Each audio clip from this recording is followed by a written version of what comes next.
Parler d'Aloïs ce soir, Aloïs qui est le premier roman d'Astolphe de Custine, c'est tomber, comme Alice, dans un monde étrange où l'illusion essaie de prendre la place du réel.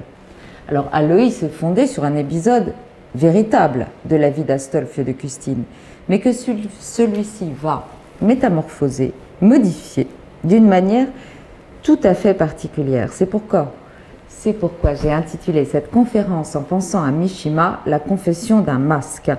Un masque qui, sans éliminer complètement les faits qui sont à l'origine de la création de ce masque, ne cherche pas moins à les dissimuler le mieux possible. Alors l'épisode biographique qui va constituer le fond de ce premier roman, sa trame, c'est celui des fiançailles d'Astolphe de Custine avec Clara de Duras, fille de l'ami, avec un grand A, la chère sœur, ses fiançailles qui sont rompues au mois de février 1818. Donc que s'est-il passé véritablement au cours de cet hiver 1817-1818? Mais surtout, pourquoi Custine pose-t-il ce masque, c'est-à-dire sa propre version de l'affaire sur les événements de cet hiver? Et c'est l'enquête que je vais tâcher de mener en partant de la vie d'Astolphe, qui n'a pas été absolument un paradis sur terre. Alors, je passerai plus que rapidement sur une enfance sombre, à l'ombre des échafauds. J'en arriverai à l'épisode Duras, qui est le fond de notre affaire. Ensuite, je dirai un mot, mais seulement un mot du fameux épisode de Saint-Denis de 1824. Et j'en arriverai à Aloïs, c'est-à-dire, pour utiliser les termes de Custine lui-même, une vengeance contre ceux qui l'ont fait souffrir. Et ceux qui l'ont fait souffrir, pour lui, c'est Madame de Duras. Je ne dirai rien, ça sortirait du propos de ce soir, de la deuxième vengeance de Custine, celle qui vise la congrégation, qui a organisé l'exploitation de l'attentat de 1824 et qui sera peinte dans Le Monde, ce qui nous ferait sortir de notre sujet. Donc je m'intéresse uniquement au roman d'Aloïs, dont on va découvrir qu'il s'agit d'une histoire d'amour et de haine inextricablement mêlée.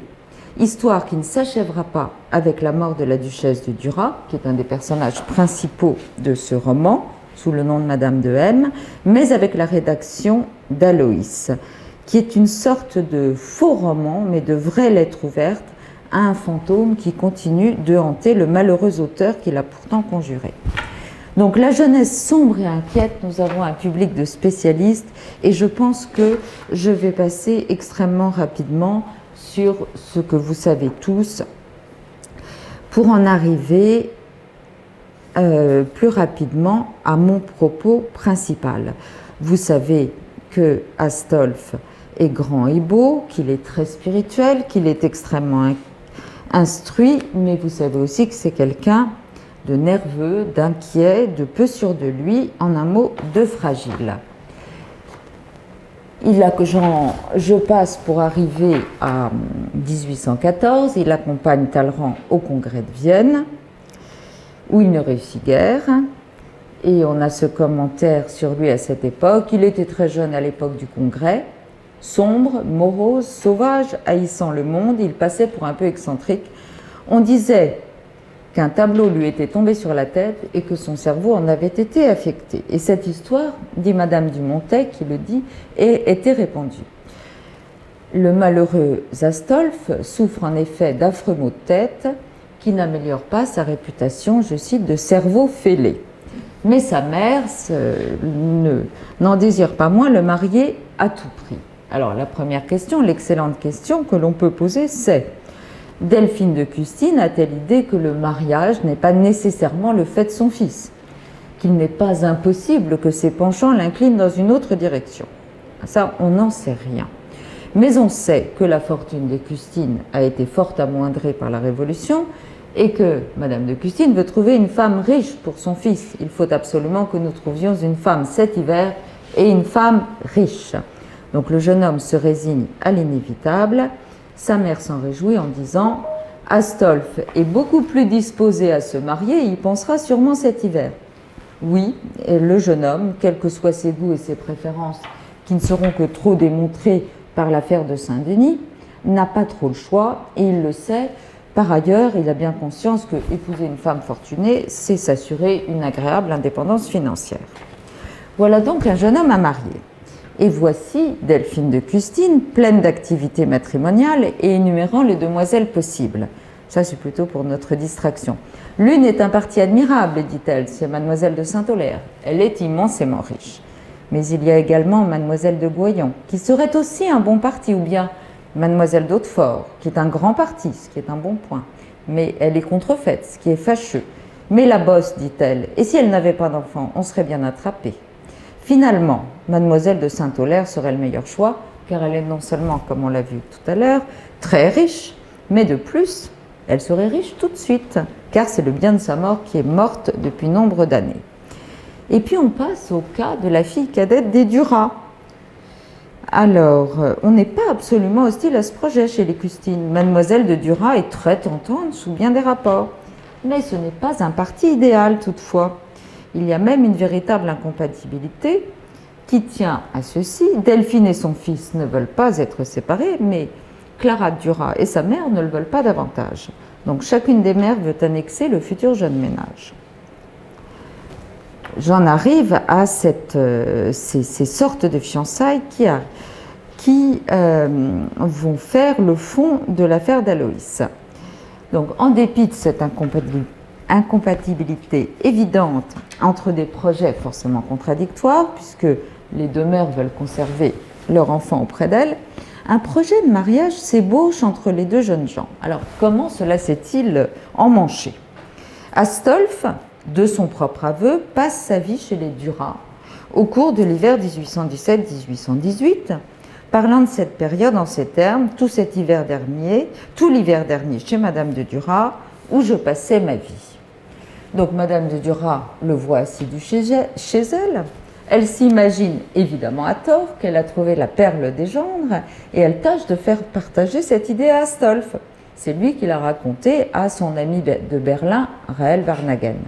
Je me suis laissé persuader, lui écrit-il, par une femme que j'aime beaucoup, que j'aimais encore plus sa fille et que je voulais l'épouser. Donc, le voici engagé, bien malgré lui, à épouser une jeune fille qui lui est tout à fait indifférente et dont, au fond, ni lui ni sa mère ne veulent pour la raison que j'ai dite. Donc, on voit comment la chose s'est faite. Mais pourquoi s'est-elle faite ? Et pourquoi Astolphe a-t-il cédé à ce projet qu'il déteste au fond de l'âme ? Et plus encore, pourquoi déteste-t-il ce projet ? C'est en réalité la même question. Alors, il n'y a pas d'autre raison que celle-ci, qui est qu'Astolphe est absolument hypnotisé par la duchesse de Duras. Il est devenu, il l'écrit dans Aloïs, l'ami, l'esclave, l'ombre de celle-ci. Il vit et il agit dans son sillage comme dans un rêve. Il l'écrit à Raël: j'ai à vous raconter l'ensorcellement de mon esprit pendant cet hiver, ce fameux hiver des fiançailles. Et il racontera aussi avoir vécu pendant tout ce temps dans les illusions des rêves. Alors, il y a un côté rêve de bonheur dans cet état second. Le jeune homme devient ainsi proche de celle qu'il aime. Oui, il l'aime, et j'en veux pour preuve les déclarations qu'il adresse à la mère de la jeune fille qu'il s'apprête à épouser. Donc il lui écrit: j'ai vu les lettres. Bon, je n'ose presque plus vous dire combien je vous aime. Une seule idée m'enhardit à le faire, c'est que cela ne vous apprend plus rien. La journée d'hier s'est passée bien vite et bien doucement. Notez ces deux points-ci. Vraiment oui. Vite comme un éclair qui brille, doucement comme une musique qui charme. Laissez-moi être un peu fou avec vous, car sans cela, vous ne me verrez jamais tout à fait moi. À ce soir. Alors, dans Aloïs, le héros parle de Madame de Duras, sous le nom qu'il lui donne, de Madame de M, comme un homme épris. Il y avait, dit-il, dans le son de voix de Madame de M, un mélange de pureté et de passion qui pénétrait jusqu'au cœur. Il évoque la lumière de ses grands yeux noirs, rayonnant de sensibilité, la grâce de sa silhouette, je cite, élevée et légère, sa physionomie expressive. Ce sont toujours des citations. Le charme inexprimable de sa conversation. Sa toilette même, dit-il, avait une élégance particulière. C'est d'ailleurs un contemporain de Custine qui dit à peu près la même chose, le fameux chevalier de Cussy. Madame de Duras, qui devait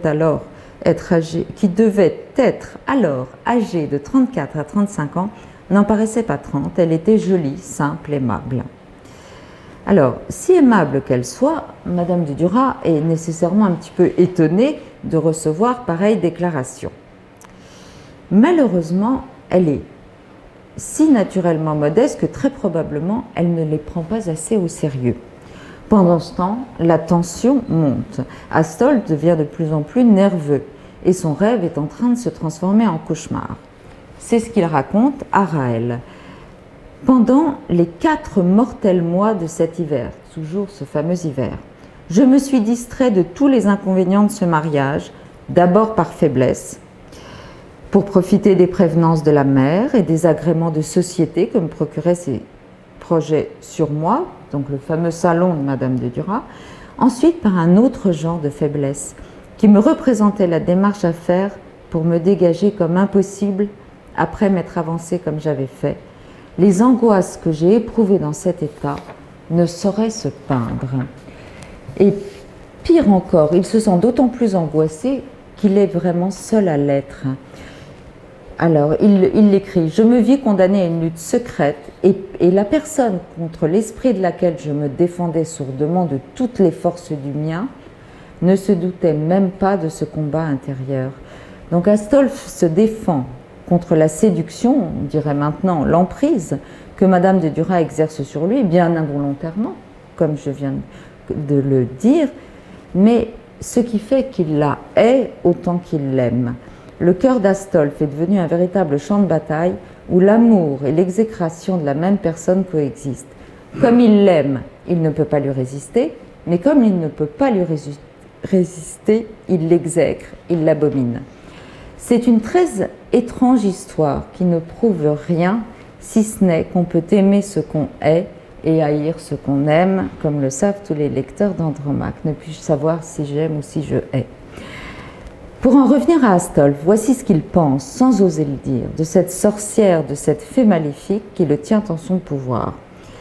Et ce sont les mots très, j'allais dire presque fous, que l'on lit dans Aloïs. C'est elle seule qui décida mes résolutions les plus secrètes. Je n'ai pas été libre un instant de ma vie. Elle s'est attachée à mon être comme un esprit infernal. Elle s'est arrogée à mon insu le droit de diriger mes démarches. Elle m'a imposé, c'est souligné imposé, une destinée contraire à mes penchants. Elle a jeté sur moi ses invisibles filets. De piège en piège, elle m'a entraîné dans l'abîme. C'est une furie envoyée au-devant de moi. Et du berceau jusqu'à la tombe, je n'aurais pu faire un pas qu'elle ne l'ait marqué d'avance. Donc, au moins du délire de la persécution. Mais, et c'est ce que Custine sait très bien lui-même, parce qu'il écrit « Je sens que je deviens fou ». La haine de Custine est d'autant plus violente qu'il a bien conscience, au fond de lui, qu'il n'y a rien en face. Il ne peut pas se dissimuler que la duchesse ne voit qu'un gendre en lui.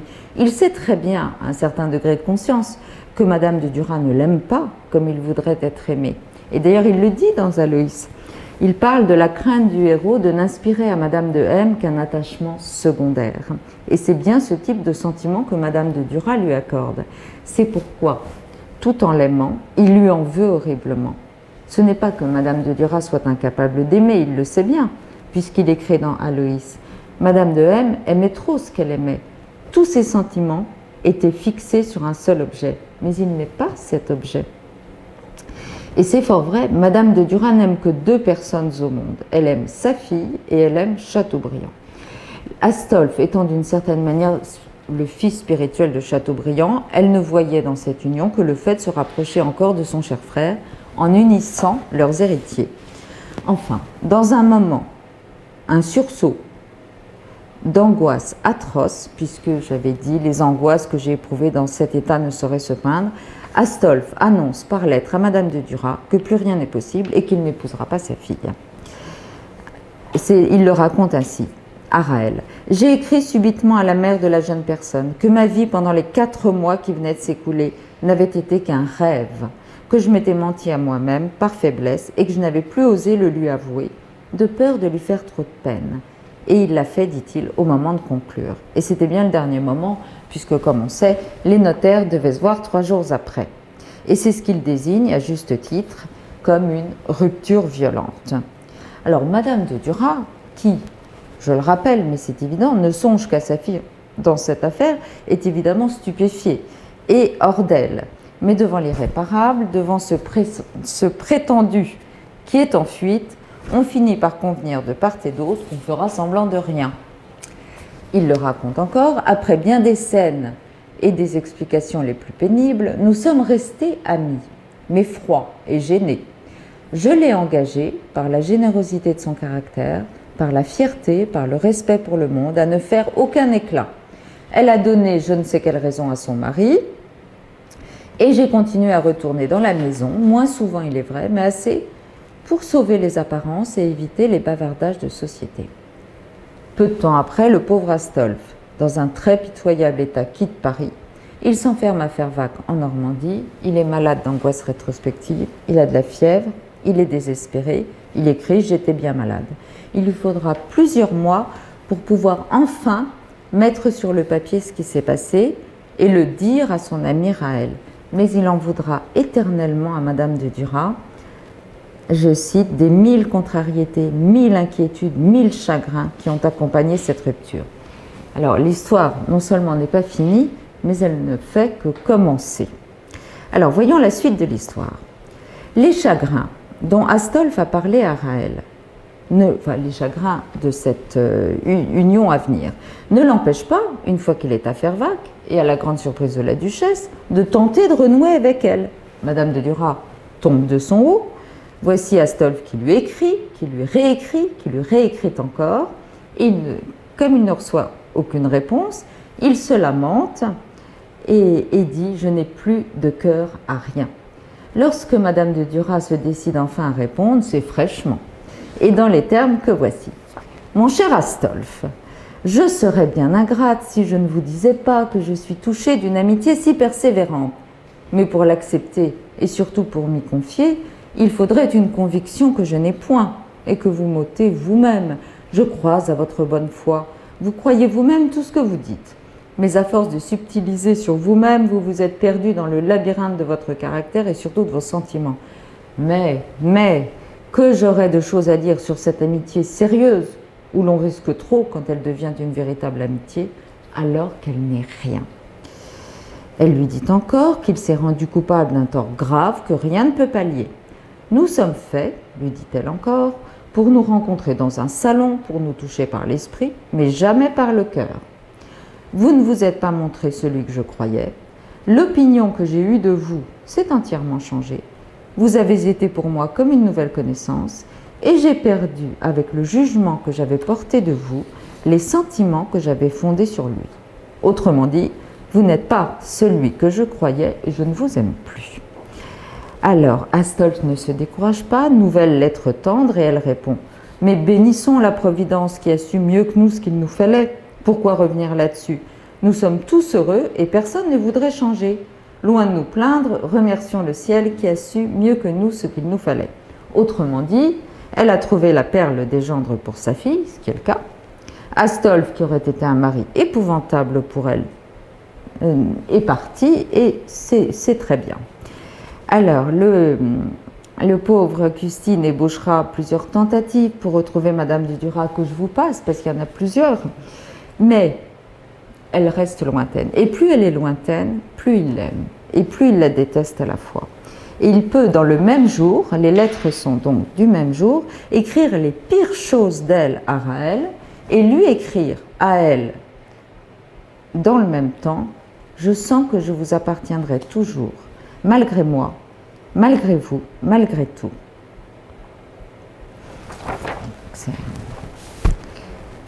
Enfin, apparemment, le temps a avancé, l'incident des fiançailles rompues est clos, la duchesse, je l'ai dit, a très bien marié sa fille au cours de l'année suivante, et voici Astolphe qui va se marier à son tour.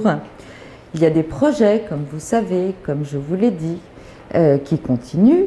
Madame de Duras l'apprend, elle en plaisante, elle est passée par là. Écrivant ironiquement à Chateaubriand le 18 février 1821, on dit qu'Astolphe épouse la fille de la maréchale Moreau, je leur souhaite bien du plaisir. En fin de compte, Astolphe se mariera, mais pas à la fille de la maréchale. Il épousera prudemment une orpheline, très riche. Sa mère nage dans la félicité. Il a un fils un peu plus d'1 an après, qui naît le 19 juin 1822. J'en arrive à ce malheureux épisode de Saint-Denis. Le mariage avec Léontine de Saint-Simon-Courtomère n'empêche pas Astolphe de vivre à sa guise. En 1822, Enguerrand vient de naître, et voici son père qui s'en va voyager en Angleterre et en revient avec un jeune Anglais nommé Édouard de Sainte-Barbe, qui l'installe chez lui et qui partagera son existence jusqu'à sa mort. Voici donc notre héros vivant entre sa mère bien-aimée, sa femme, son fils et son amant qu'il appelle l'esclave. Désormais, c'est lui le maître. Il n'est plus sous l'emprise d'une femme à la personnalité puissante, il n'est plus hypnotisé, il a réussi à faire coexister toutes les aspirations contradictoires de sa personnalité. Donc, il est auprès de sa mère, il a une femme, il a un fils et il a son amant.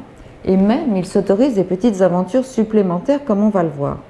Et c'est là qu'il fait preuve de démesure et que les dieux vont le perdre. Son sort est scellé et la roche tarpéienne s'approche dangereusement du Capitole. Et c'est au moment même où il croit avoir vaincu l'hostilité du destin. Il écrit à Édouard de Lagrange le 18 octobre 1822. Heureusement, il n'y a plus de justice sur la terre. Que nous fassions bien ou mal, rien ne se dérange autour de nous et le résultat de nos actions ne s'étend pas au-delà du fond de nos cœurs. Bref, il est en train d'installer la machine infernale qui ne va pas tarder à exploser. Le premier coup frappé par le destin, c'est la mort de la pauvre Léontine, âgée de 20 ans. Un peu plus tard, c'est à la fin du mois d'octobre 1824, le fameux drame de Saint-Denis, dont je ne dis rien puisque il y a un article disponible sur Cairn Info que j'ai écrit à ce sujet, et puis que je sais que vous le connaissez, j'ai décrit cet horrible attentat de romantisme. Il avait rendez-vous avec un jeune soldat, ce rendez-vous est finalement un guet-apens, il est agressé par les camarades du dit soldat, mais surtout, cette information, sont volontairement diffusées pour le salir et le perdre. Et on le perd en effet, on le jette sans défense, sans ressources, à la vindicte générale, ce qui fait que Madame Swetchine écrit « Jamais on n'a vu un déchaînement plus général, une indignation plus vive et plus verbeuse, la société en masse est en colère. » Mais les dieux n'en ont pas fini, car voici que son fils meurt à 3 ans. Et sa mère en meurt littéralement de chagrin 6 mois plus tard. C'est ce qu'écrit Madame de Montcalm. « Je ne croyais pas que l'on pût mourir de chagrin, et la pauvre Madame de Custine est la preuve du contraire. » Donc depuis l'affaire de Saint-Denis, Custine est devenu une sorte de paria. Il est ostracisé par tous, à quelques exceptions près, dont au premier rang Chateaubriand et Madame de Duras. Pensez-vous qu'il en sera reconnaissant? À l'égard de Madame de Duras, il ne l'est pas. Du vivant de sa mère, sa haine était demeurée tenace et il la partageait avec Delphine. Et on a une preuve de la haine que Delphine de Custine et son fils éprouvaient pour la pauvre Madame de Duras, puisqu'un collectionneur a trouvé et publié des textes qu'il rassemblait et qu'il appelle, lui le collectionneur, un véritable déchaînement de férocité et qui sont à peu près, qui contiennent des quasi-menaces de mort. Alors ce vœu mortifère est exaucé car la duchesse de Duras, qui est très malade depuis des années, meurt en effet le 16 janvier 1828. Mais il se trouve que cette mort, pourtant désirée par Custine, est le pire des tours que Madame de Duras pouvait lui jouer, car une fois de plus, elle lui échappe, et cette fois-ci définitivement. Jamais il ne pourra lui dire tout ce qu'il a sur le cœur. Il est comme pétrifié dans son désir de vengeance, car comment se venger d'une personne qui est désormais hors d'atteinte? Donc c'est l'affaire d'Aloïs. Écrire Aloïs, c'est se venger. C'est pourquoi il se choisit de se venger en écrivant. Dans un roman où il va reprendre la narration de cet épisode que nous avons raconté épisode qui peut paraître mineur par rapport à tout ce qui lui est arrivé ensuite, parce que cette rupture est selon lui la cause de tout.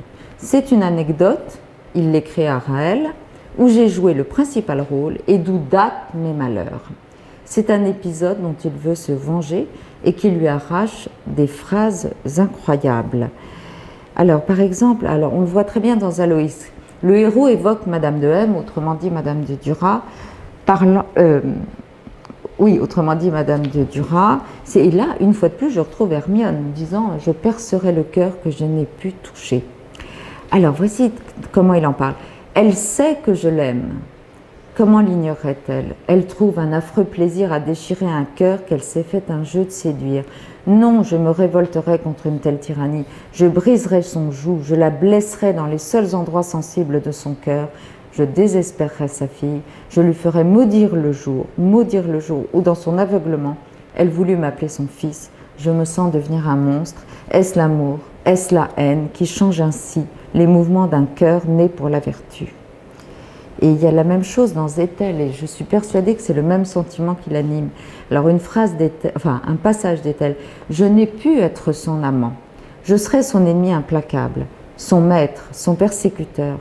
Je martyriserai ce que je n'ai pu posséder. Quand elle souffrira, elle me regrettera du moins. Elle m'implorera peut-être, mais trop tard. Oui, je dompterai son orgueil, si je puis triompher de ma faiblesse, et j'en triompherai pour être de moi et d'elle. Comme il l'a annoncé, Astolphe va se venger de Madame de Duras et Aloïs est l'instrument de cette vengeance. Il le dit à Sophie Gay, à laquelle il parle de ressentiment et de vengeance. Il avait déjà dit à Édouard de Lagrange qu'il préparait un roman pour se venger. Je me suis vengé d'une certaine espèce d'esprit dont j'ai trop souffert, etc. Et d'ailleurs, j'ai fait une recherche sur le mot vengeance. Venger, c'est tout le temps, hein. C'est très impressionnant. Enfin, de cet épisode où datent tous ces malheurs, Astolphe va donner une version modifiée dans Aloïs. C'est comme s'il disait à Madame de Duras, qui est morte, « Voici la vérité que je propose de ce moment si important pour moi et auquel vous n'avez pas voulu donner l'importance que j'y voyais. » Et le réel, vrai et faux dans Aloïs. Il lui est impossible d'admettre ce qui s'est passé réellement et qui est ce que nous avons décrit plus haut. Ce réel, bien réel, lui est insupportable. Que va-t-il donc faire de cet épisode traumatisant? Il va en donner une version qui lui convient mieux. Une version où, comme il l'écrira à Raël, il va montrer sa vie sous son vrai point de vue. Ou, je dirais plutôt, il va montrer une réalité qui est vraie de son point de vue à lui, bien que fausse sur le plan des faits. Ce qui semblait vrai, nous dit-il, n'est en fait pas vrai.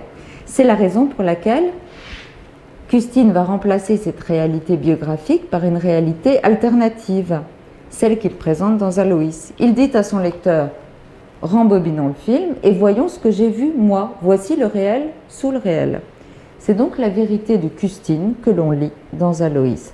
Ce n'est pas vrai parce que c'est vrai parce qu'il faut que ce soit vrai. Astolphe nous présente un double du réel qui est thérapeutique, un vrai à lui, qui soignera ses blessures à lui, un réel largement dupliqué, beaucoup d'éléments sont indubitablement empruntés au réel, mais en même temps modifiés, hallucinés. Alors comment? Je reprends le roman écrit par Custine. Le personnage principal, Aloïs, il tombe sous le charme de Madame de M. Il se laisse entraîner à demander la fille de celle-ci en mariage. Il est heureux d'être auprès d'elle, il n'ose pas lui avouer que c'est elle qu'il aime et non pas sa fille. Et puis il finit par le lui dire. Et c'est là que réalité et fiction divergent, car le lecteur d'Aloïs apprendra que cet amour était payé de retour. Madame de M aimait Aloïs. Tout Aloïs, en fait, est fabriqué pour arriver à cette révélation. Le héros, qui est aimé, s'enfuit et entre dans les ordres. C'est une fuite en plus qui a quelque chose de noble et d'héroïque. La jeune fille abandonnée meurt, sa mère ne lui survit pas. C'est une véritable hécatombe qui ressemble à une vengeance à l'encontre des modèles, Madame de Duras et sa fille, qui ne sont pas mortes du tout. Et Chédieu de Ropton l'avait deviné lorsqu'il écrira qu'Aloïs est une des plus vilaines actions de Custine. J'y vois maintenant non pas tant une mauvaise action qu'une consolation. une version des faits qui le console de l'indifférence ironique que la duchesse lui a témoignée. C'est lui maintenant qui parle, et c'est surtout lui qui va faire parler Madame de Duras une fois qu'elle est morte. Non pas comme elle le faisait, mais comme il aurait voulu qu'elle le fasse. La morte est devenue une sorte de poupée ventriloque, qui est mue par un vivant, devenu son maître, qui l'a fait parler au gré de son désir. Ce qui sera montré est l'accomplissement du fantasme de Custine, qui est de rendre l'héroïne amoureuse de son double, et pour faire bonne mesure, insuffler la même passion à sa fille, Mademoiselle de M. Et c'est là l'avantage que la fiction a sur l'histoire. Une fiction est irréfutable, puisque c'est une fiction. On peut éventuellement prétendre que Louis XVII n'est pas mort au Temple, ou que le corps de Napoléon ne repose pas aux Invalides. Mais on ne peut pas dire que le père Goriot n'est pas mort, ou que Lucien de Rubempré ne s'est pas pendu, puisque Balzac nous en montre l'agonie, dans le cas de Goriot, ou le suicide, dans le cas de Rubempré. De la même façon, on ne peut pas dire que Madame de Duras aimait Astolphe, les faits le démentent. Mais on ne peut pas contester l'amour de Madame de M pour Aloïs. Astolphe a donc réussi à faire exister ce qui n'existe pas, à donner vie à un fantasme de son esprit et de son cœur. Alors là, si j'ai une seconde, en venant en RER, j'ai relu un passage tout à fait extraordinaire. Donc, il lui avoue son amour dans Aloïs. Alors là, c'est vraiment le fantasme qui s'exprime. Voilà ce qui se passe. Ces paroles produisirent sur Madame de M une impression que j'étais loin de prévoir. Tous ses traits se décomposèrent et elle fondit en larmes. « Pardonnez-moi, me dit-elle en sanglotant. Moi, vous pardonnez. Je vous avais deviné. Vous saviez que je vous aimais ? Une femme peut-elle longtemps ignorer les sentiments qu'elle inspire quand ils sont profonds ? Et partagés, m'écriai-je avec enthousiasme. Oui, dites la vérité tout entière. Cette passion que vous me forcez de vous avouer, vous l'éprouvez comme moi. Ce visage si troublé, vos larmes, le tremblement de vos lèvres, tout me dit que vous sentez ce que je sens. Ah, dites-le moi vous-même, dites-moi une fois que vous m'aimez. C'est fou. Hein ?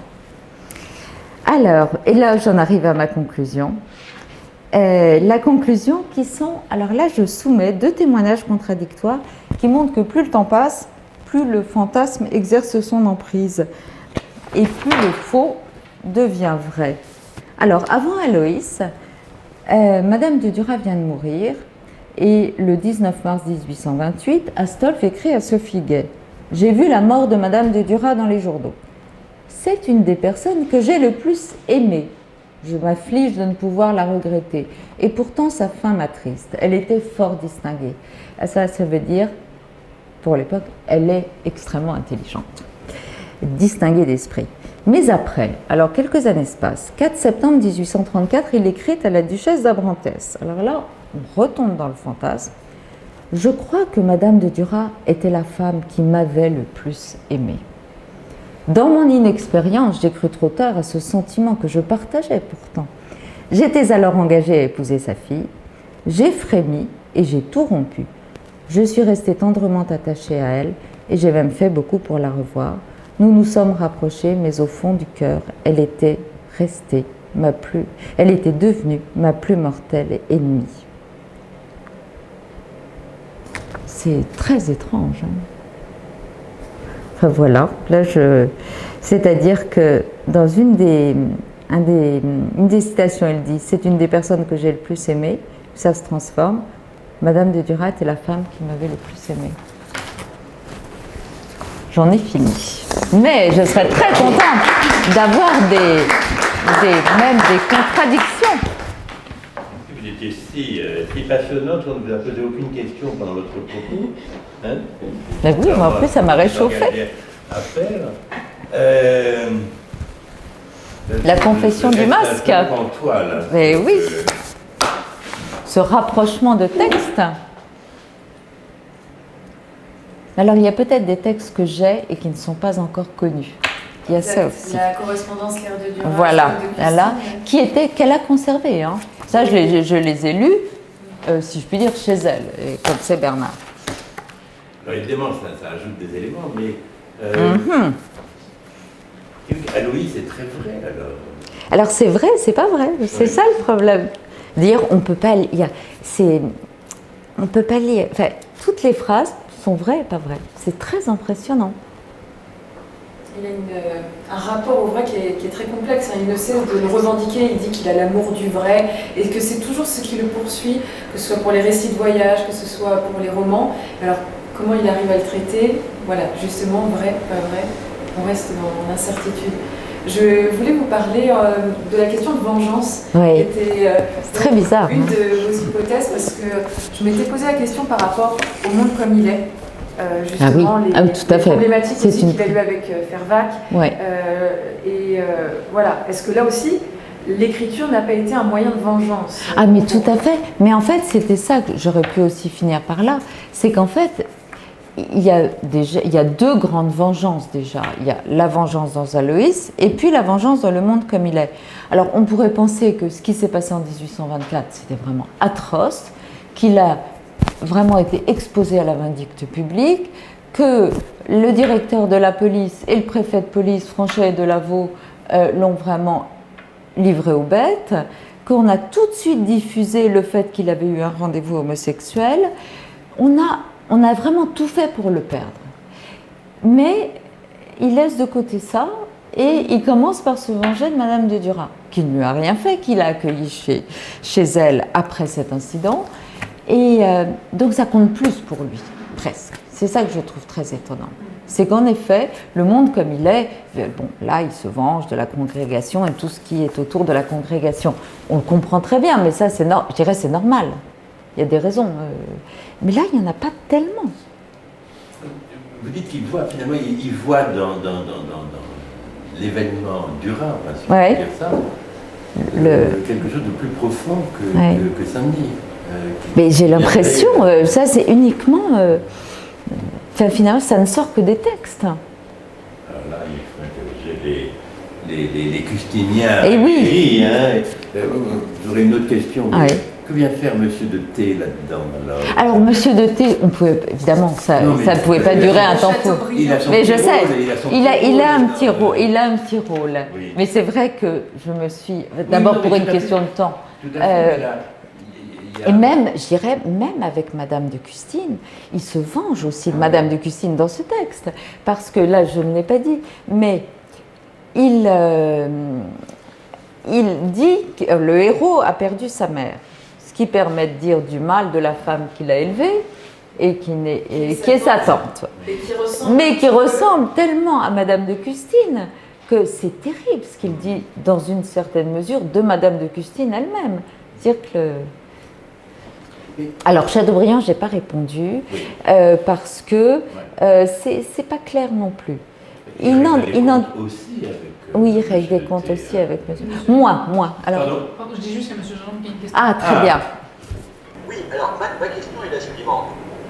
Si tout ce que vous venez de dire éclaire ce qu'on pourrait appeler à la fois une dimension autobiographique du roman et sa sublimation par la fiction, il n'en reste pas moins, me semble-t-il, que Aloïs peut être considéré comme un roman du moi romantique malade et tourmenté.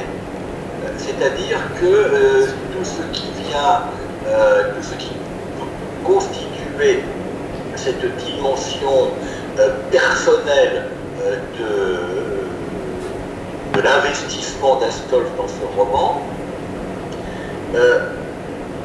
pourrait même être, si j'ose dire, mis de côté pour ne voir dans le roman qu'un exemple parmi tant d'autres de ce qu'est, d'une certaine façon, le mal du siècle du moi tourmenté. Je ne sais pas si cette hypothèse... elle est tout à fait excellente, mais c'est exactement justement ce qu'on peut aussi dire pour le personnage d'Aloïs qui correspond à l'expérience personnelle de Custine, c'est que c'est un enfant... Alors, je suis passée très vite, surtout que nous étions...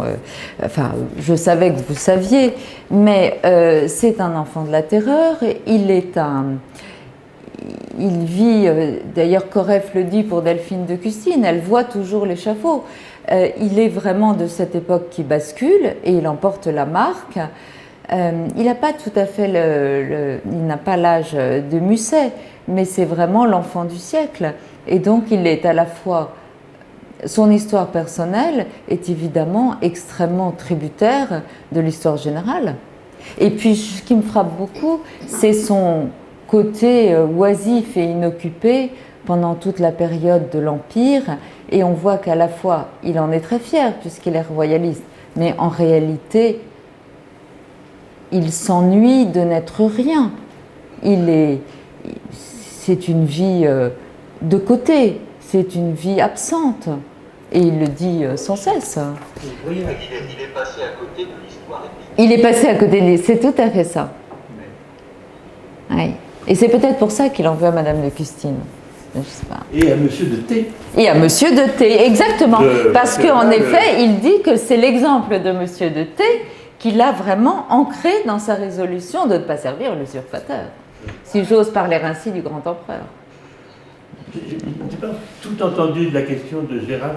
Il ramenait Aloïs aussi à une question du mal du siècle romantique. Oui, oui, le René, ça c'est la grande déploration d'Astolphe qui ne cesse de dire qu'il a subi l'influence de René, l'homme et l'œuvre.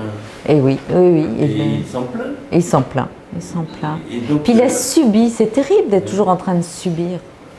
C'est très peu napoléonien. Aloïs ? Oui. Ah oui oui, alors c'est publié en 1829 par Vézard. Et j'affirme dans mon introduction d'Aloïs, qui j'espère va sortir bientôt, qu'en réalité, normalement il y a eu 2 éditions. Mais en réalité, il est pratiquement évident qu'on a utilisé les invendus de la première édition, ce qui se faisait, comme notre ami Roland l'a souvent montré, ce qui se faisait très fréquemment, pour écouler ce qui ne se vendait pas. Et un motif supplémentaire de détestation, et là j'en parle dans cette introduction à l'égard de Madame de Duras, c'est que, et c'est pour ça qu'il rassemble avec sa mère tant de pamphlets injurieux sur elle, c'est qu'on ne parle que d'Orica, on ne parle que d'Édouard, on ne parle que de cet Olivier qui ne vient pas, et ça a enfin, je lisais dans la quotidienne que ça avait été un succès tellement énorme qu'il faisait époque. Et Aloïs ne se vend pas en réalité. Il est publié, mais ça ne se vend pas très bien. Donc il y a des commentaires dans la presse. Ah oui, mais alors, justement... Mais ma question, c'est est-ce que ça a été interprété comme un roman appelé? Oh, sûrement. Alors, ça l'a été tout à fait, puisque, en fait, ce qui s'est produit de très clair et qui a été vu comme un roman à clé, ce que c'était, parce que c'est un roman où les personnages sont purement et simplement Madame de M, c'est Madame de Duras, Monsieur de M, c'est Monsieur Duras, et ainsi de suite. Ça l'a été tellement que Clara, duchesse de Rozan, fille de la duchesse de Duras, qui s'apprêtait à faire publier Le Moine, a dit bon ben c'est fini, on enterre tout, et c'est là que Le Moine, j'espère donc le publier bientôt, mais il a disparu dans les archives et elle s'est dit c'est un roman à clé, je ne vais pas me battre sur un pareil terrain, c'est terminé. Ouais. Oui.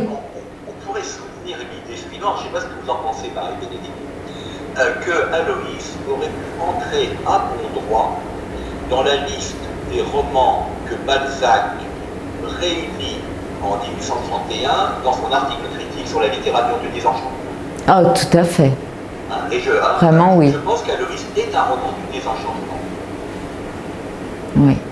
Monsieur Gingembre dit que le roman aurait pu rentrer dans la liste que Balzac a établie en 1831. Oui.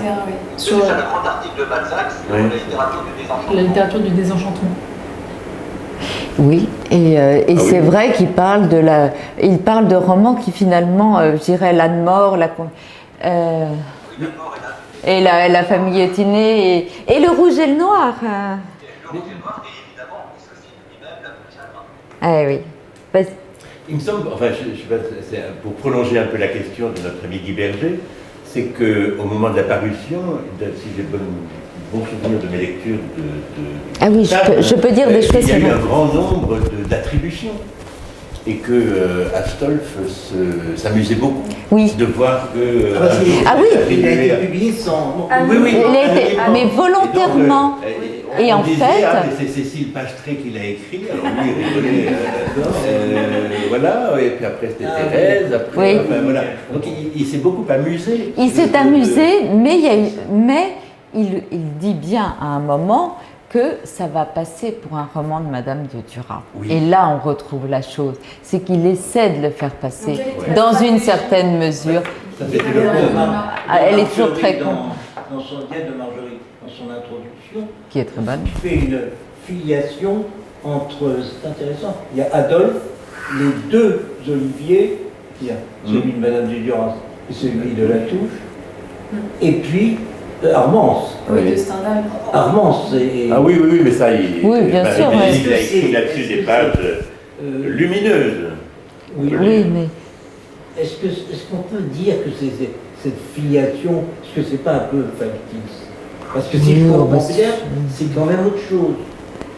Ben, En fait, c'est la même chose, ça peut toujours être une chose et une autre. Là, c'est une réponse tout à fait... Il y a cette période absolument incroyable où on ne sait pas qui a écrit quoi, où l'on prête un pareil dans les journaux, hein. Alors qu'il est de quelqu'un d'autre, ou ensuite Astolphe, son contexte. Oui, alors c'est vrai. On imagine que c'est un livre de Madame de Duras. Qui comblerait mais il n'est pas le seul, parce que j'ai fait une liste récemment, justement, au moment de cette nouvelle Eureka, de tous les romans dont on dit... Alors, en fait, ce qui s'est passé après Eureka, c'est que Édouard arrive quand même un peu longtemps après. Enfin, disons que Madame de Duras ne se décide pas très rapidement à publier ses autres textes. Et en fait, si je puis dire, le marché est en demande. Et quand le marché est en demande, l'offre se produit. C'est comme dans les histoires de faux. Donc, il y a toutes sortes de faux. On dit, est-ce que c'est un roman de Madame de Duras? Les journalistes reprennent la chose. Donc, on a une liste incroyable de romans dont on espère qu'ils sont de Madame de Duras, puisqu'on attend que ces romans suivants paraissent, et que comme on ne les a pas, faute de grille, on prend des merles. Mais là, c'est la Duracienne de cœur. Mais oui, mais c'est impressionnant, mais il y a une foule de gens. Et pour beaucoup, c'est une stratégie, c'est-à-dire si on peut penser que c'est un roman de Madame de Duras, en fait, tout le monde était aimanté par l'idée d'avoir des ventes énormes. Je me souviens Alexandre Dumas qui voulait justement faire Scandale, et il disait qu'il espérait un succès de Scandale. C'est semblable. Oui, parce qu'on pouvait écrire à la manière de Madame de Duras. Eh oui. Alors, eh oui. Aloïs, il faut le dire, est remarquablement c'est très bien écrit. Ah oui, tout à fait. Oui. C'est une prose sublime. C'est vraiment. C'est sublime. Samantha, le mot juste. Oui, mais bien inextricablement complexe. Vous avez rappelé ces lettres qui sont à Ethel Varnhagen. Raël Varnhagen. Quand est-ce qu'il l'a connue? Quand il est en Allemagne. Voilà, c'est ça, tout à fait. 1800. Donc à la suite du congrès de Vienne, alors 1814. il arrive. En fait, il passe l'hiver en Allemagne et il y reste. Donc fin 14-15. Mais en Allemagne, donc à Berlin. Notamment à Berlin. Mais il l'a fait aussi ailleurs. Elle était à Berlin. Là. Oui, tout à fait. Ils se sont rencontrés ailleurs, je crois, oui, tout à fait. Après, il a perdu, je crois, me souvenir de ça. Oui, mais c'est tout à fait. Mais je crois aussi m'en souvenir. Oui. Elle est très bien, cette dame.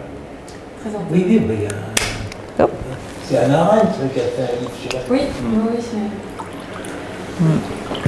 Il nous reste, pardon, des contraintes de temps, il nous reste 5 minutes. Est-ce qu'il y a des questions encore? Est-ce qu'il y avait Vera? Est-ce que vous avez réussi à gagner? Ah, très bien. Qu'est-ce que vous avez pensé, Vera, de l'hypothèse?